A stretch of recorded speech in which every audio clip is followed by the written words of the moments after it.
Running a pressure washing business is one of those things that simultaneously sounds ridiculously easy, yet very challenging all at the same time, especially when you're first starting out. I've been running my business for 21 years now, and only in the past 6 or 7 years have I felt like I finally unlocked the key to a successful and highly profitable business model. In this video, I'm going to share 5 tips for running a successful business, aka what I wish I knew when I was first starting out. First, let's talk about the equipment. The truth is, gear is subjective, and it might take a bit of experimenting to figure out what works best for you based on your market, who you're going to target, the type of work that you're going to be doing. With that being said, there are 2 pieces of equipment that I wish I had from the very beginning, and that is a higher gallon per minute machine and a soft wash pump. And I understand when you're first starting out, maybe it's not feasible to have an 8 or a 10 gallon per minute machine. I didn't. I had a 4 gallon per minute machine, but I would suggest getting the most GPMs that you can afford.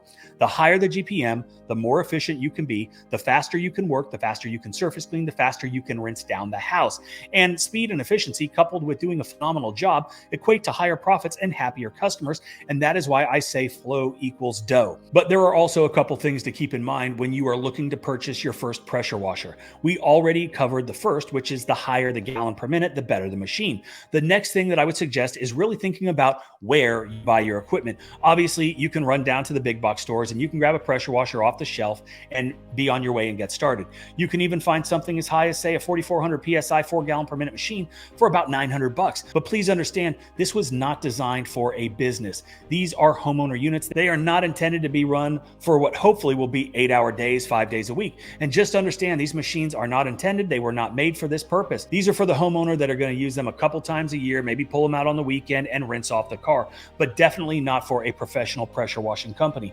That's not to say it won't work. It's not to say that it won't last, but I also think that it's important to develop relationships with local vendors who specialize in what we do, because these are the guys that are going to work on the equipment. These are the guys that are going to supply the parts, and they're going to have the SH and the other specialty chemicals that you're going to need, which we're going to talk about in a minute. So do a little research. If you don't have the money to buy what you want, I urge you to pump the brakes, save some money, and get what you need so you don't have to replace it or upgrade it so soon. Now, the next piece of equipment that I wish I had when I first started was a soft wash pump.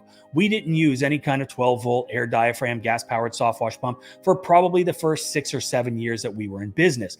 We were completely happy with just downstreaming, and there is nothing wrong with just downstreaming. But when you have the ability to apply a stronger mix to various surfaces, it can really increase your efficiency, make things go a lot faster, and in some scenarios, there might not be a need to do certain tasks when you've got the ability to apply stronger chemicals.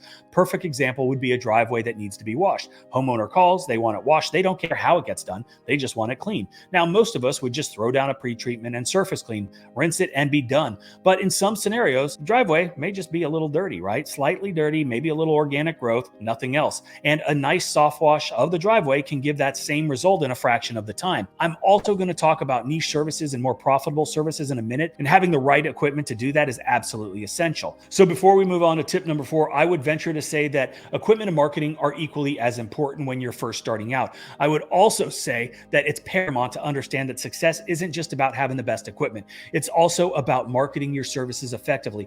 Without a solid marketing strategy, you might have amazing equipment, but it won't matter if you don't have customers or jobs. I've made dozens of videos on marketing and sales, so go check those out. They're all on the channel. Now, the next thing that I wish I knew sooner when I first started my business is actually about what we were going to clean. It took me forever to figure out exactly who I wanted to target and the types of services that we wanted to provide, which is why it's crucial to find a profitable niche as early as you can. This means identifying services that are missing in your market or those services that are underserved, whether it's something like bin cleaning, roof washing, or really any specialized service. Figure out your niche for your business in your market, because it will definitely lead to long-term success, because it helps you find a unique position in a competitive market. It allows you to focus on a particular group of customers and customize your services to match their needs, making it more likely for them to call you.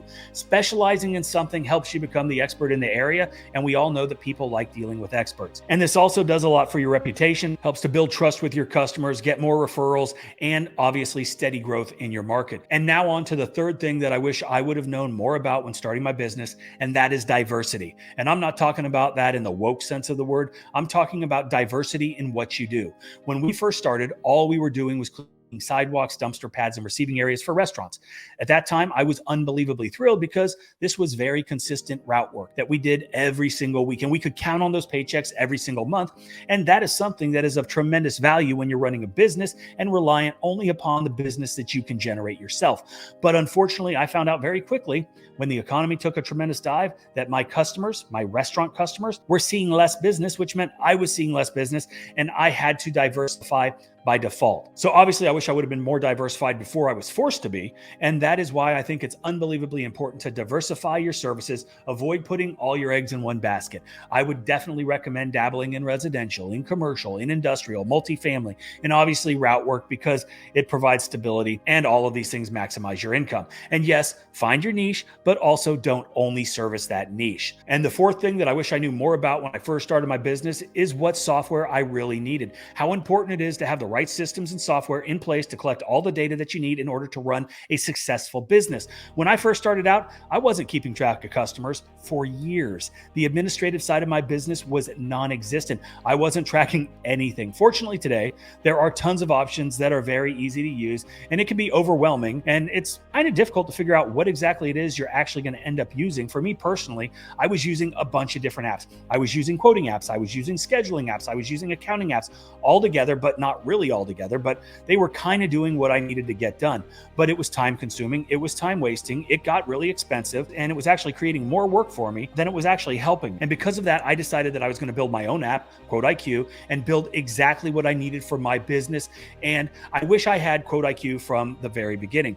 Everything in one place, not having to pay multiple monthly fees for 3 or 4 different apps. Everything is built in one, sending estimates, invoices, collecting payments, the ability to send automated emails throughout the entire process from the minute that the customer gets the first estimate all the way through to the follow-up emails, which are so important once the invoice is sent. Completely automated, set it up once and forget about it forever. It's got scheduling. It's got Instant Quote, which allows customers to quote themselves, schedule themselves, hourly rate calculators, expense tracking, and of course, the dashboard, which shows the key numbers you need in the palm of your hand. Now, I know that sounds like a sales pitch for Quote IQ, and of course, I would love for you to try it out, 50% off your first 3 months. But more importantly, the reason that this is one of the things that I wish I had or wish I knew more about when I first started my business is because it is so important. And that is why I spent hundreds of thousands of my own dollars building this thing over the past year and a half. And that's how passionate I am. And that's how important it is for small businesses, which leads us to the next thing that I wish I knew when I first started my business, which is mastering specialty chemicals and detergents, because these are things that can add tremendous value to your customers, as well as highly profitable add-on services that you're going to see at almost every single property.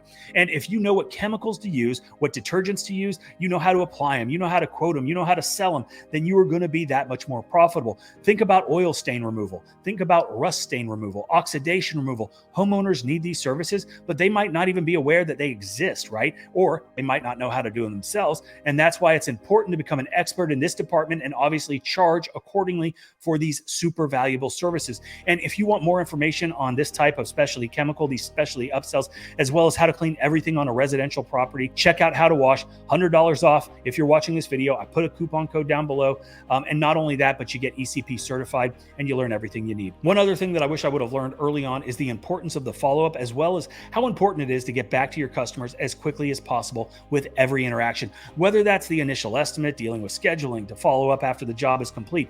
These are all things that are going to differentiate yourself from your competition, making for a phenomenal customer experience, which will guarantee success because we rely on our customers as much as they rely on us. So we have to perform for them. And if you can get back to them super fast, you're going to get more jobs. You're going to beat your competition to the punch every single time. And believe me, I understand that running your own business is not only challenging, it can be scary, it can be stressful, but it can also be unbelievably rewarding. And I encourage you to trust in yourself, go after your dreams, but prepare and educate yourself on everything from your market to your competition, your equipment, how to do what you're going to be doing.